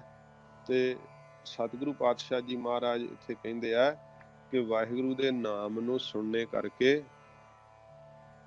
ਧਿਆਨ ਜੁੜ ਜਾਂਦਾ ਵਾਹਿਗੁਰੂ ਦੇ ਅੰਦਰ, ਤੇ ਮਨ ਵਿੱਚ ਸਹਿਜ ਆ ਜਾਂਦਾ, ਸ਼ਾਂਤੀ ਆ ਜਾਂਦੀ ਹੈ। ਉਹ ਫਿਰ ਭਾਈ ਰਘਬੀਰ ਸਿੰਘ ਜੀ ਵੀਰ ਨੇ ਲਿਖਿਆ ਆਪਣਾ ਤਜਰਬਾ, ਕਹਿੰਦੇ ਮੈਂ ਉਹਨਾਂ ਸਤਿਪੁਰਸ਼ਾਂ ਤੋਂ ਸੁਣ ਕੇ ਗ੍ਰਹਿਣ ਕੀਤਾ, ਜਿੰਨੀ ਮਿਹਨਤ ਮੈਨੂੰ ਕਹਿੰਦੇ ਤਸਵੀਰ ਵਿੱਚ ਧਿਆਨ ਟਿਕਾਉਣ ਤੇ ਲੱਗੀ ਸੀ ਨਾ, ਉਸ ਤੋਂ 2 ਗੁਣਾ ਵੱਧ ਮੈਨੂੰ ਧਿਆਨ ਤਸਵੀਰ ਤੋਂ ਪੁੱਟਣ ਲੱਗਿਆ ਮਿਹਨਤ ਕਰਨੀ ਪਈ ਫਿਰ। ਕਿਉਂਕਿ ਜਦੋਂ ਮੈਂ ਸਿਮਰਨ 'ਚ ਬੈਠਦਾ ਸੀ, ਕਹਿੰਦੇ ਤਸਵੀਰ ਮੇਰੇ ਅੱਗੇ ਉਦਾਂ ਹੀ ਪੂਰੀ ਆ ਜਾਂਦੀ ਸੀ। ਤੇ ਜਦੋਂ ਫਿਰ ਤਸਵੀਰ ਤੋਂ ਕਹਿੰਦੇ ਮੈਂ ਧਿਆਨ ਆਪਣਾ ਹਟਾਇਆ, ਫਿਰ ਮੈਨੂੰ ਧੁਨ ਸੁਣਨ ਲੱਗੀ, ਫਿਰ ਮੇਰਾ ਧੁਨ ਵਿੱਚ ਧਿਆਨ ਟਿਕਣ ਲੱਗਾ। ਜਦੋਂ ਧੁਨ ਵਿੱਚ ਧਿਆਨ ਟਿਕਣ ਲੱਗਾ, ਫਿਰ ਹੌਲੀ ਹੌਲੀ ਮੈਨੂੰ ਵਿਸਮਾਦ ਆਉਣ ਲੱਗਾ, ਆਨੰਦ ਆਉਣ ਲੱਗਾ, ਤੇ ਆਨੰਦ ਵਿੱਚ ਜੁੜ ਕੇ ਫਿਰ ਇਸ ਸੁੱਖ ਨੂੰ ਮੈਂ ਹੌਲੀ ਹੌਲੀ ਪ੍ਰਾਪਤ ਕੀਤਾ। ਗੁਰਮੁਖਾਂ ਦੀ ਸੰਗਤ ਜਿਹੜੀ ਹੈ ਨਾ, ਉਹ ਤਾਂ ਭਾਈ ਸਾਹਿਬ ਭਾਈ ਵੀਰ ਸਿੰਘ ਸਾਹਿਬ ਨੇ ਵੀ ਲਿਖਿਆ ਕਿ ਬੜਾ ਹੀ ਜਿੱਦਾਂ ਕੋਈ ਬ੍ਰਹਮ ਅਸਤਰ ਹੁੰਦਾ ਨਾ, ਅਚੂਕ ਬਾਣ ਹੁੰਦਾ, ਗੁਰਮੁਖਾਂ ਦੀ ਸੰਗਤ ਨਾਮ ਦੀ ਤਰੱਕੀ ਵਿੱਚ ਇਦਾਂ ਦਾ ਕ੍ਰਿਸ਼ਮਾ ਕਰਦੀ ਹੈ, ਇਦਾਂ ਦਾ ਅਸਰ ਕਰਦੀ ਹੈ। ਇਸ ਕਰਕੇ ਸਤਿਗੁਰੂ ਪਾਤਸ਼ਾਹ ਜੀ ਮਹਾਰਾਜ ਕਹਿੰਦੇ ਆ ਕਿ ਕਿਸੇ ਤਰ੍ਹਾਂ ਦੀ ਮੂਰਤੀ ਰੱਖ ਕੇ ਜਾਂ ਗੁਰੂ ਸਾਹਿਬ ਦੀਆਂ ਵੀ ਮੂਰਤੀਆਂ ਬਣਾ ਲੈਂਦੇ ਨਾ, ਹਾਂ ਇੱਕ ਗੱਲ ਧਿਆਨ ਰੱਖਣੀ ਕਿ ਗੁਰੂ ਸਾਹਿਬ ਦੀ ਤਸਵੀਰ ਨੂੰ ਜਿਹੜਾ ਹੈ ਅੱਗੇ ਧੂਫ ਬੱਤੀ ਕਰਨੀ, ਗੁਰੂ ਗ੍ਰੰਥ ਸਾਹਿਬ ਜੀ ਵਾਂਗੂ ਮੱਥਾ ਟੇਕਣਾ, ਤਾਂ ਉਹ ਮਹਾਰਾਜ ਸਾਹਿਬ ਮਨਾਹੀ ਕੀਤੀ ਹੈ। ਪਰ ਗੁਰੂ ਸਾਹਿਬ ਦੀ ਤਸਵੀਰ ਦਾ ਨਿਰਾਦਰ ਨਹੀਂ ਕਰਨਾ, ਭਾਵੇਂ ਕਿ ਅਸਲੀ ਸਰੂਪ ਨਹੀਂ ਮਹਾਰਾਜ ਦਾ, ਪਰ ਫਿਰ ਵੀ ਸਾਨੂੰ ਗੁਰੂ ਸਾਹਿਬਾਂ ਦੀ ਯਾਦ ਆਉਂਦੀ ਹੈ ਘਰ ਵਿੱਚ ਤਸਵੀਰ ਲੱਗੀ ਹੋਵੇ। ਤੇ ਜੇ ਘਰਾਂ ਵਿੱਚ ਐਕਟਰਾਂ ਦੀਆਂ ਤੇ ਹੋਰ ਦੂਜੀਆਂ ਤੀਜੀਆਂ ਤਸਵੀਰਾਂ ਲੱਗੀਆਂ ਹੋਣ ਤਾਂ ਉਹ ਫਿਰ ਬੁਰਾ ਪ੍ਰਭਾਵ ਪਾਉਂਦੀਆਂ। ਜੇ ਭਾਈ ਤਾਰੂ ਸਿੰਘ ਸਾਹਿਬ ਦੀ ਸ਼ਹੀਦੀ ਦੀ ਤਸਵੀਰ ਲੱਗੀ ਹੈ, ਬਾਬਾ ਜੀ ਸਾਹਿਬ ਬਾਬਾ ਦੀਪ ਸਿੰਘ ਸਾਹਿਬ ਜੀ ਦੀ ਤਸਵੀਰ ਲੱਗੀ ਹੈ, ਹੋਰ ਸਾਡੇ ਇਤਿਹਾਸ ਨੂੰ ਬਿਆਨ ਕਰਦੀਆਂ ਤਸਵੀਰਾਂ ਲੱਗੀਆਂ, ਤੇ ਉਹ ਸਾਡੇ ਤੇ ਸੰਸਕਾਰ ਚੰਗੇ ਛੱਡਦੀਆਂ। ਇਹ ਇੱਕ ਬੜਾ ਜਿੱਦਾਂ ਇਸ ਪ੍ਰਕਰਨ ਦਾ ਵੀ ਲੰਮਾ ਵਿਸਤਾਰ ਹੈ, ਤੇ ਫਿਰ ਕਿਤੇ ਜਦੋਂ ਪ੍ਰਕਰਨ ਇਹ ਆਇਆ ਤਾਂ ਆਪਾਂ ਇਹਦੇ ਤੇ ਜ਼ਰੂਰ ਜਿਹੜਾ ਹੈ ਉਹ ਵਿਸਥਾਰ ਕਰਾਂਗੇ। ਤੇ ਅੱਜ ਹੁਣ ਵਿਸਥਾਰ ਕੀਤਾ ਤੇ ਫਿਰ ਆਪਣੀ ਪੌੜੀ ਨਹੀਂ ਸੰਪੂਰਨ ਹੋਣੀ, ਤੇ ਆਪਾਂ ਪੌੜੀ ਸੰਪੂਰਨ ਕਰਨੀ ਹੈ। ਜਿਹੜਾ ਧਿਆਨ ਦਾ ਟਿਕਣਾ, ਜਦੋਂ 4 ਚੁਫੇਰਿਓਂ ਸੰਕਲਪ ਹਟ ਜਾਣ, 4 ਚੁਫੇਰੇ ਦੇ ਮਨ ਦੇ ਫੁਰਨੇ ਰੁਕ ਜਾਣ, ਉਹਨੂੰ ਧਿਆਨ ਦਾ ਟਿਕਣਾ ਜਿਹੜਾ ਹੈ ਉਹ ਕਹਿੰਦੇ ਆ। ਸਿਮਰਨ ਕਰਦਿਆਂ ਕਰਦਿਆਂ ਜਦੋਂ ਅੰਦਰੋਂ ਆਵਾਜ਼ ਸੁਣਨ ਲੱਗ ਪੈਂਦੀ ਹੈ ਨਾ, ਧੁਨੀ, ਉਹਨੂੰ ਧਿਆਨ ਦਾ ਟਿਕਣਾ ਕਹਿੰਦੇ ਆ। ਇਹ ਸਹਿਜ ਅਵਸਥਾ ਫਿਰ ਪ੍ਰਾਪਤ ਹੁੰਦੀ ਜਦੋਂ ਅੰਦਰੋਂ ਧਿਆਨ ਟਿਕ ਜਾਂਦਾ ਹੈ। ਧਿਆਨ ਟਿਕੇ ਗੁਰਸਿੱਖਾਂ ਦੇ ਬੜੇ ਬੜੇ ਪ੍ਰਸੰਗ ਨੇ। ਭਾਈ ਗੋਂਦਾ ਜੀ ਨੇ ਜਦੋਂ ਮਹਾਰਾਜ ਗੁਰੂ ਹਰਿਰਾਏ ਸਾਹਿਬ ਨੇ ਭੇਜਿਆ ਸੀਗਾ ਕਾਬਲ ਵਿੱਚ ਗ੍ਰਾਹੀ ਕਰਨ ਵਾਸਤੇ, ਤੇ ਭਾਈ ਗੋਂਦਾ ਜੀ ਰੋਜ਼ ਸੱਚੇ ਪਾਤਸ਼ਾਹ ਜੀ ਮਹਾਰਾਜ ਦੇ ਚਰਨਾਂ ਤੇ ਨਮਸਕਾਰ ਕਰਦੇ ਸੀਗੇ। ਤੇ ਉਦਣ ਵੀ ਭਾਈ ਗੋਂਦਾ ਜੀ ਨੇ ਕਿਹਾ ਕਿ ਸੱਚੇ ਪਾਤਸ਼ਾਹ ਜੀ ਮਹਾਰਾਜ ਦੇ ਚਰਨਾਂ ਤੇ ਕੀਆ ਰੋਜ਼ ਦੇ ਨਿਯਮ ਨਾਲ ਨਿਤਨੇਮ ਕਰਕੇ, ਤੇ ਜਦੋਂ ਗੁਰੂ ਸਾਹਿਬ ਜੀ ਦੇ ਸਰੂਪ ਦਾ ਧਿਆਨ ਕੀਤਾ ਮਹਾਰਾਜ ਦੇ ਚਰਨਾਂ ਦਾ, ਤੇ ਮੱਥਾ ਟੇਕਿਆ ਕਿ ਭਾਈ ਗੋਂਦਾ ਜੀ ਦੀ ਸੁਰਤ ਲੱਗ ਗਈ। ਜਦੋਂ ਸੁਰਤ ਲੱਗ ਗਈ ਤੇ ਬਸ ਗੁਰੂ ਹਰਿਰਾਏ ਸਾਹਿਬ ਸੱਚੇ ਪਾਤਸ਼ਾਹ ਇੱਧਰ ਕੀਰਤਪੁਰ ਸਾਹਿਬ ਸਿੰਘਾਸਨ ਤੇ ਬੈਠੇ ਸੀ, ਤੇ ਮਹਾਰਾਜ ਸੱਚੇ ਪਾਤਸ਼ਾਹ ਜੀ ਦੇ ਹਜੂਰ ਦੀਵਾਨ ਦੀ ਸਮਾਪਤੀ ਹੋਈ ਤੇ ਅਰਦਾਸ ਹੋਈ, ਪਰ ਗੁਰੂ ਸਾਹਿਬ ਜੀ ਤਖਤ ਤੋਂ ਉੱਠੇ ਹੀ ਨਹੀਂ, ਘਰ ਨੂੰ ਗਏ ਹੀ ਨਹੀਂ, ਪ੍ਰਸ਼ਾਦਾ ਛਕਿਆ ਹੀ ਨਹੀਂ। ਫਿਰ ਦੁਪਹਿਰ ਦਾ ਵਕਤ ਹੋ ਗਿਆ, ਫਿਰ ਲਾਂਗਰੀ ਸਿੱਖ ਨੇ ਅਰਦਾਸ ਕੀਤੀ, ਪਰ ਮਹਾਰਾਜ ਆਪਣੇ ਰਸ 'ਚ ਮਗਨ, ਮਹਾਰਾਜ ਸੱਚੇ ਪਾਤਸ਼ਾਹ ਜੀ ਉੱਦਾਂ ਹੀ ਤਖਤ ਤੇ ਸਜੇ। ਤੇ ਫਿਰ ਸ਼ਾਮਾਂ ਦਾ ਸਮਾਂ ਹੋ ਗਿਆ, ਇੱਧਰ ਭਾਈ ਗੋਂਦੇ ਦੀ ਸੁਰਤ ਲੱਗੀ ਹੈ, ਧਿਆਨ ਟਿਕ ਗਿਆ ਭਾਈ ਗੋਂਦਾ ਜੀ ਦਾ।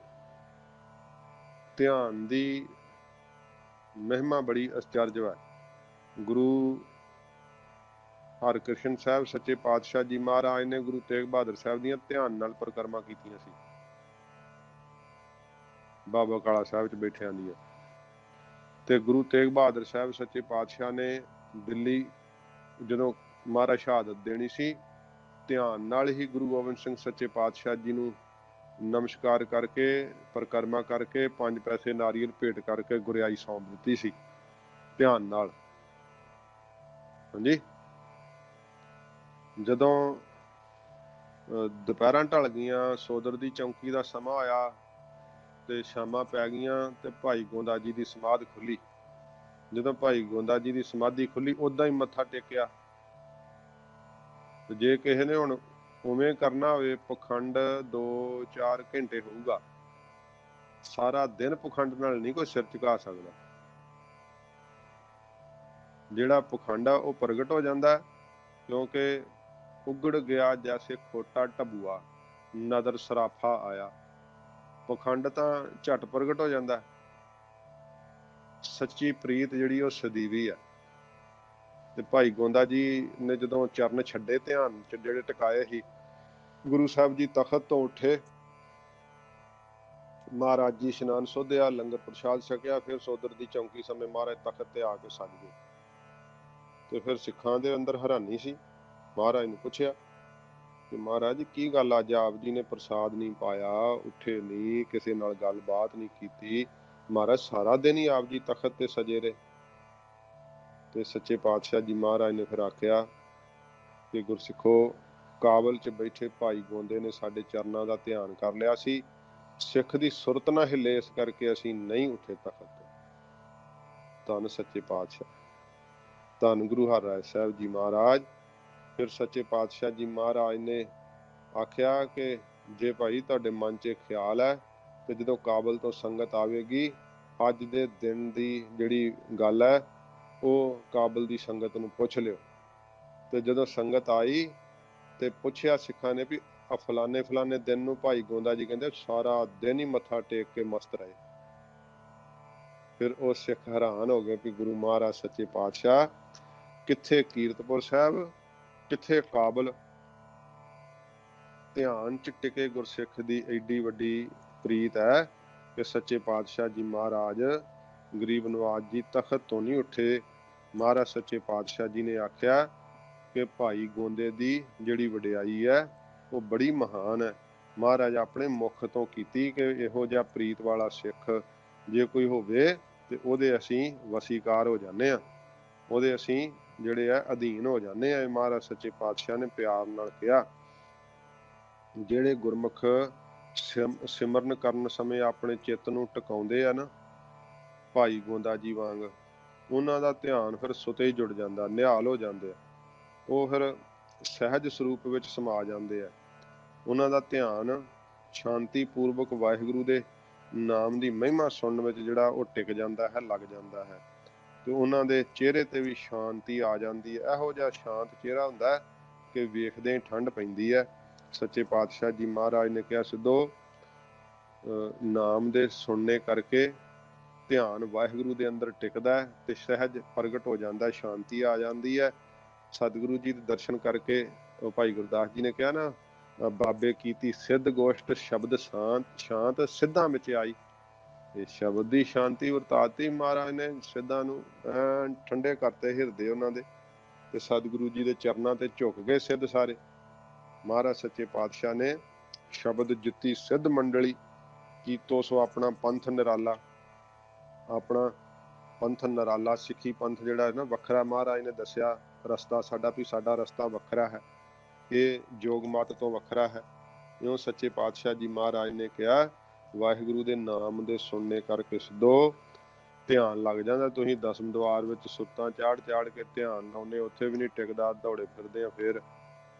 ਫਿਰ ਸੁਰਤ ਕਦੀ ਕਿੱਧਰ ਚੱਲ ਜਾਂਦੀ, ਕਦੀ ਕਿੱਧਰ ਚੱਲ ਜਾਂਦੀ ਹੈ, ਤੇ ਸਹਿਜ ਆਉਂਦਾ ਹੀ ਨਹੀਂ। ਜਦੋਂ ਕੋਈ ਥੋੜੀ ਜਿਹੀ ਗੱਲ ਹੋਵੇ ਤੇ ਅੱਗ ਬਗੂਲੇ ਹੋ ਜਾਂਦੇ, ਝਾਟੀ ਸਿੱਧ ਲੜ ਪੈਂਦੇ।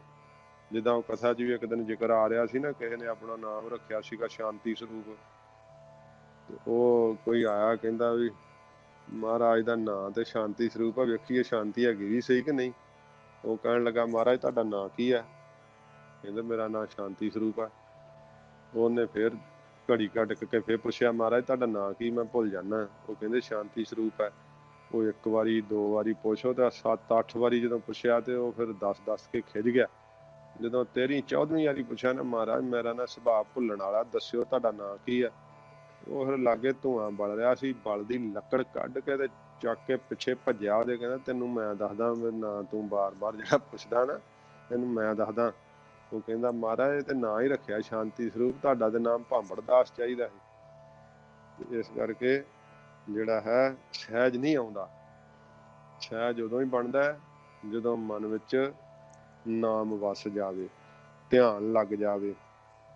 ਧਿਆਨ ਦੇ ਟਿਕਣ ਨਾਲ ਸਹਿਜ ਪ੍ਰਗਟ ਹੋ ਜਾਂਦਾ ਹੈ, ਸ਼ਾਂਤੀ ਪ੍ਰਗਟ ਹੋ ਜਾਂਦੀ ਹੈ। ਸਹਿਜ ਗਿਆਨ ਨੂੰ ਵੀ ਕਹਿੰਦੇ ਆ। ਸਹਿਜ ਗਿਆਨ ਜਿਹੜਾ ਨਾ ਉਹ ਪ੍ਰਗਟ ਹੋ ਜਾਂਦਾ ਹੈ ਵਾਹਿਗੁਰੂ ਜੀ ਦਾ ਧਿਆਨ ਲਾਈਏ ਤਾਂ। ਜਿੰਨਾ ਧਿਆਨ ਲੱਗਦਾ ਉਨਾ ਗਿਆਨ ਵੱਧਦਾ ਚਲਿਆ ਜਾਂਦਾ ਹੈ। ਇਸ ਤਰ੍ਹਾਂ ਸੱਚੇ ਪਾਤਸ਼ਾਹ ਜੀ ਕਹਿੰਦੇ ਆ, ਸੁਣਿਆ ਲਾਗੈ ਸਹਿਜ ਧਿਆਨ। ਵਾਹਿਗੁਰੂ ਜੀ ਦੇ ਨਾਮ ਨੂੰ ਸੁਣਨੇ ਕਰਕੇ ਜਿਹੜਾ ਹੈ ਸਹਿਜ ਗਿਆਨ ਸਰੂਪ ਵਿੱਚ ਪਰਮੇਸ਼ਰ ਵਿੱਚ ਸਿੱਧੋ ਧਿਆਨ ਜਿਹੜਾ ਉਹ ਇਕਾਗਰ ਹੋ ਜਾਂਦਾ, ਇੱਕ ਰਸ ਟਿਕ ਜਾਂਦਾ ਹੈ ਤੇ ਵਾਹਿਗੁਰੂ ਦਾ ਉਹ ਰੂਪ ਹੀ ਹੋ ਜਾਂਦੇ ਆ। ਕਿਉਂਕਿ ਜਿਹਦਾ ਧਿਆਨ ਕਰੀਏ ਨਾ ਉਹਦੇ ਹੀ ਸਰੂਪ 'ਚ ਜਿਹੜਾ ਨਾ ਫਿਰ ਸਮਾ ਜਾਈਦਾ। ਸਾਰੇ ਗੁਣ ਔਗਣ ਜਿਹਦਾ ਤੁਸੀਂ ਧਿਆਨ ਕਰੋਗੇ ਮਨੁੱਖ ਦਾ ਵੀ, ਉਹਦੇ ਗੁਣ ਔਗਣ ਤੁਹਾਡੇ 'ਚ ਆਉਣਗੇ। ਇਸ ਕਰਕੇ ਵਾਹਿਗੁਰੂ ਜੀ ਦਾ ਧਿਆਨ ਕਰਨ ਦੇ ਨਾਲ ਜਿਹੜਾ ਹੈ ਵਾਹਿਗੁਰੂ ਜੀ ਵਾਲੇ ਗੁਣ ਜਿਹੜੇ ਆ ਉਹ ਜਿਹੜੇ ਆ ਸਰੀਰ ਦੇ ਅੰਦਰ, ਜੀਵ ਦੇ ਸਰੂਪ ਦੇ ਅੰਦਰ ਉਹ ਆ ਜਾਂਦੇ ਆ। ਸਤਿਗੁਰੂ ਜੀ ਇਸ ਪੌੜੀ ਦੀ ਫਿਰ ਮਹਾਰਾਜ ਸਮਾਪਤੀ ਕਰਦੇ ਹੋਏ ਕਹਿੰਦੇ ਆ, ਨਾਨਕ ਭਗਤਾ ਸਦਾ ਵਿਗਾਸ। ਮਹਾਰਾਜ ਕਹਿੰਦੇ ਭਗਤਾਂ ਨੂੰ ਸਦਾ ਹੀ ਵਿਗਾਸ ਖੇੜਾ ਰਹਿੰਦਾ ਹੈ। ਕਾਹਦੇ ਕਰਕੇ? ਨਾਮ ਕਰਕੇ। ਨਾਮ ਜਪਦੇ ਨਾ ਭਗਤ, ਭਗਤੀ ਕਰਦੇ ਤੇ ਤਾਂ ਭਗਤ ਹਨ। ਮਹਾਰਾਜ ਕਹਿੰਦੇ ਜਿਹੜੇ ਭਗਤ ਨੇ ਸਿੱਧੋ ਉਹਨਾਂ ਨੂੰ ਸਦਾ ਹੀ ਖੇੜਾ ਰਹਿੰਦਾ। ਤੁਸੀਂ ਤਾਂ ਕਦੇ ਜਿਹੜੇ ਆ ਪਦਾਰਥ ਮਿਲ ਜਾਣ ਤੇ ਖੁਸ਼ ਹੋ, ਵਡਿਆਈ ਹੋਵੇ ਤੇ ਖੁਸ਼, ਨਹੀਂ ਤੇ ਫਿਰ ਤੁਹਾਡਾ ਮਨ ਝੂਰਦਾ ਹੈ। ਤੇ ਪਰ ਭਗਤ ਜਿਹੜੇ ਆ ਉਹਨਾਂ ਨੂੰ ਸਦਾ ਹੀ ਵਿਗਾਸ ਰਹਿੰਦਾ, ਖੇੜਾ ਰਹਿੰਦਾ ਮੁਖ ਤੇ। ਸੁਣਿਆ ਦੁੱਖ ਪਾਪ ਕਾ ਨਾਸ। ਵਾਹਿਗੁਰੂ ਦੇ ਨਾਮ ਦੇ ਸੁਣਨੇ ਕਰਕੇ ਸਾਰੇ ਦੁੱਖਾਂ ਤੇ ਪਾਪਾਂ ਦਾ ਨਾਸ਼ ਹੋ ਜਾਂਦਾ ਹੈ। ਜਿਹੜੇ ਲੋਕ ਕੋਈ ਦੇਹ ਕਰਕੇ ਦੁਖੀ ਹੈ, ਕੋਈ ਮਨ ਕਰਕੇ ਦੁਖੀ ਹੈ, ਤੇ ਸੰਸਾਰ ਦੇ ਅੰਦਰ ਕਿੰਨੇ ਜਿਹੜੇ ਇਸ ਪ੍ਰਕਾਰ ਜਿਹੜੇ ਆ ਉਹ ਜੀਵ ਦੁਖੀ ਹੈ, ਦੁੱਖਾਂ ਦਾ ਕੋਈ ਅੰਤ ਨਹੀਂ ਆਉਂਦਾ ਹੈ। ਪਰ ਵਾਹਿਗੁਰੂ ਜੀ ਦੇ ਪਿਆਰ ਵਿੱਚ ਜੀਣ ਵਾਲੇ ਜਿਹੜੇ ਆ ਨਾ, ਉਹਨਾਂ ਨੂੰ ਪਤਾ ਨਾਮ ਦੇ ਸੁਣਨੇ ਕਰਕੇ ਸਾਰੇ ਦੁੱਖਾਂ ਤੇ ਪਾਪਾਂ ਦਾ ਨਾਸ਼ ਹੋ ਜਾਂਦਾ। ਮਨ ਦੇ ਵੀ ਦੋਸ਼ ਜਿਹੜੇ ਸ਼ਬਦ ਸਪਰਸ਼ ਰੂਪ ਰਸ ਗੰਧ ਤੇ ਕੀਤੇ ਹੋਏ ਹੱਥੀਂ ਪਾਪ ਜਾਂ ਮਨ ਦੇ ਸੋਚੇ ਹੋਏ ਪਾਪ, ਇਹਨਾਂ ਦਾ ਵੀ ਬੜਾ ਵਿਸਥਾਰ ਹੈ ਪਾਪਾਂ ਤੇ ਦੁੱਖਾਂ ਦਾ। ਤੇ ਪਰ ਸਮੂਹ ਰੂਪ ਵਿੱਚ ਸਮਝਣੇ ਕਿ ਸਾਰੇ ਦੇ ਸਾਰੇ ਹੀ ਮਹਾਰਾਜ ਸੱਚੇ ਪਾਤਸ਼ਾਹ ਜੀ ਕਹਿੰਦੇ ਆ ਉਹ ਨਾਸ਼ ਹੋ ਜਾਂਦੇ ਆ ਵਾਹਿਗੁਰੂ ਦੇ ਨਾਮ ਦੇ ਸੁਣਨੇ ਕਰਕੇ। ਇਹ ਸੱਚੇ ਪਾਤਸ਼ਾਹ ਜੀ ਮਹਾਰਾਜ ਬਖਸ਼ਿਸ਼ ਕੀਤੀ ਹੈ ਤੇ 10ਵੀਂ ਪੌੜੀ ਜਿਹੜੀ ਆ ਆਪਣੀ ਉਹ ਸੰਪੂਰਨ ਹੋਈ ਹੈ।